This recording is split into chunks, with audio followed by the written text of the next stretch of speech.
it's a flat tire. It's come right off the rim.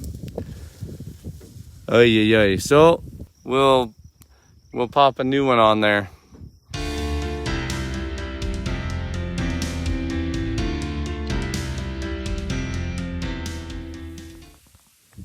Okay, quick crop report on circle number 1.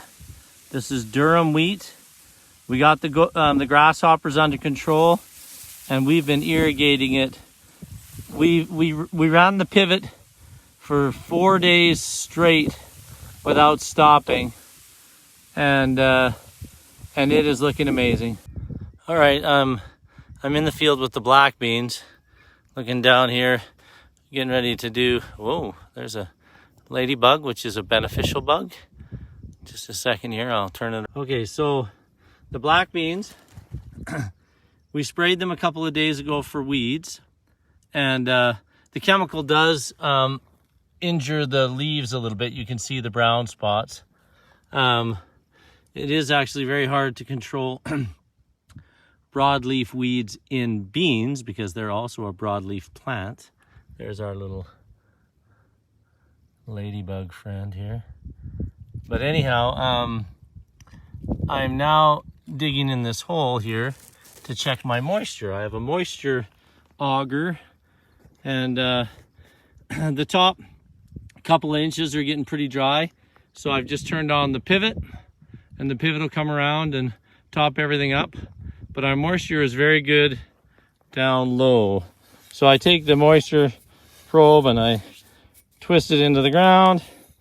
I'm about, and you pull up, and yeah, we've got, you know, really good moisture there.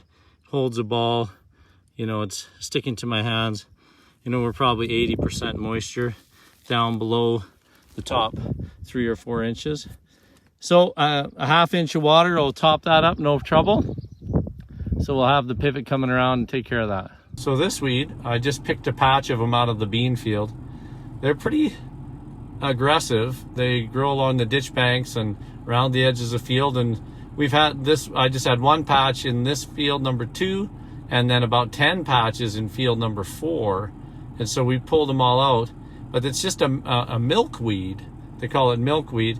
And it bleeds milk like crazy when you pop the leaf off or break the stem. It just milky goop everywhere.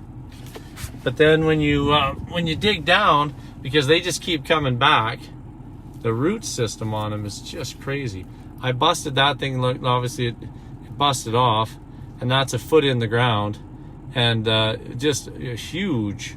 It's almost like it's going to be a tree or something, and several, you know, plants will come out the top of that. But yeah, it's a pretty durable weed. Trying to get it under control. Milkweed. Oh yeah, farming is crazy. I'm just setting up some valves for water for my cows. Got to get ready to move them to a new pasture. But we have some tornado warnings. A big storm coming in from the west. It looks like it's going to track just north of the river. I mean, we'll probably catch the edge of it, but so far the radar doesn't show that it would come right over top of us. Okay, so a bit of a crop report here. We're back on field number 1 with the durum. Carter and I, we have to have the good looking guys in the video. The flag leaf has emerged. Now, let me see, I just popped this guy out. And the flag leaf is just coming out the top. And it's kind of different how it's shaped. And then the flag leaf is then gonna flop over sideways, and then the head's gonna come right out the middle. And we can feel that the head is starting to form inside there. The awns and stuff are coming. Anyway, it's the crop looks amazing. We're not seeing a lot of grasshopper damage. It's thick like crazy, lots of tillering going on. So yeah, super happy with the way the durum looks this week. Okay, So we're in field number 2, black beans. We've sprayed, this buckwheat looks sick, but I don't think it was gonna die, but we will Damerdike and interrow cultivate. You can see the damage on the leaves from the spraying, right there, but then they grow through it. You can see this new trifoliate coming from the center, and that's grown since the spray time, and it's perfect. So they'll just grow up past all that. So no, it's exciting. The beans look fantastic. Everything is great. We're in circle number 3, another Durham field, and we had scout reports that maybe we had a lot of grasshopper damage, or that we need to spray, but we're just checking it out to see if we're seeing a whole bunch of grasshoppers. So this field, this is number 3. It's about 10 days behind field number 1. We planted this one more near the end. We are getting some new baby weeds down in there, so we may have to deal with that. I don't think I'm seeing 13 grasshoppers per square meter. Like, I just don't see that many. But there are some, there are definitely some grasshoppers. And we're not seeing a lot of chewing on the leaves. That one, I see the odd leaf that has a few bites, but most of them look really good. So not too concerning. I don't think this crop is going to be quite as good as circle number 1. I'd say it's 10% less, but it's hard to tell when it's 10 days behind. We'll see how the tillering goes and the growth, but we're going to definitely need to spray it for some weeds and a growth regulator. All right, so the computer told me that I have a problem with this pivot. And whenever you see a pivot tire that is full of mud like that, you know it was spinning, and then you have problems. So what could happen is that we could have a broken drive shaft or a coupler, but in this case, it's a flat tire. It's come right off the rim. Oy, oy, oy. So we fix. We'll pop a new one on there. And yeah, it's a good rim. It's a galvanized rim, so then we'll take it to the tire shop and get another one put on there so we can get this pivot going today. So we're changing this tire. High lift jacks are incredibly handy because of the height. Like, it's crazy how much lift you can get, but they're a crazy tool. Trying to get the pins to pop in and out, they're always sticking.